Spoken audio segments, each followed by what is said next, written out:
સુરતમાં શિવશક્તિ ટેક્સટાઇલ માર્કેટમાં આગ મામલે વરાછાના ધારાસભ્ય કુમાર કાનાણી દ્વારા વેપારીઓને સહાય બાબતે મુખ્યમંત્રીને પત્ર લખ્યો છે। આગમાં વેપારીઓને મોટું નુકસાન થયું છે। સરકાર દ્વારા સહાય કરી વેપારીઓને ફરી ઊભા થાય તેવી માંગ કરી છે।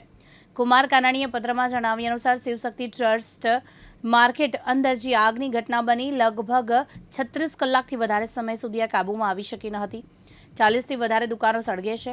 અનેક વેપારી બરબાદ થઈ ગયા છે। તંત્રએ ખૂબ જ પ્રયાસો કર્યા માટે પરંતુ ભયંકર વિશાળ આગને કારણે સુરતની સૌથી મોટી આગની ઘટનાની અંદર આ અનેક વેપારીઓ રાતોરાત રોડ પર આવી ગયા છે।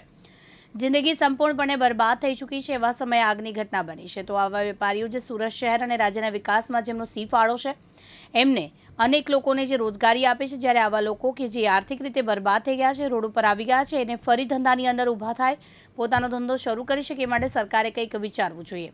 એટલા માટે મુખ્યમંત્રીના પત્ર લખ્યો છે।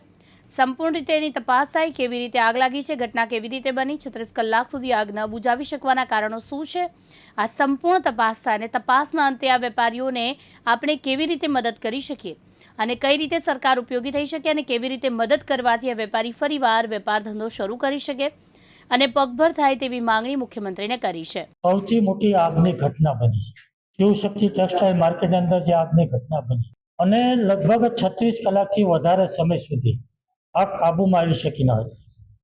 450થી વધારે દુકાનો સળગી ગઈ છે અને અનેક વેપારીઓ બરબાદ થઈ ગયા છે। તંત્રએ ખૂબ પ્રયાસો કર્યા આગ કાબૂમાં લાવવા માટે, પરંતુ ભયંકર વિશાળ આગને કારણે સુરતની સૌથી મોટી આગની ઘટનાની અંદર અનેક વેપારીઓ રાતોરાત રોડ પર આવી ગયા છે। એટલા સપના રોળાઈ ગયા છે, એની જિંદગી બરબાદ થઈ ગઈ, આર્થિક રીતે સંપૂર્ણપણે બરબાદ થઈ ચૂક્યા છે।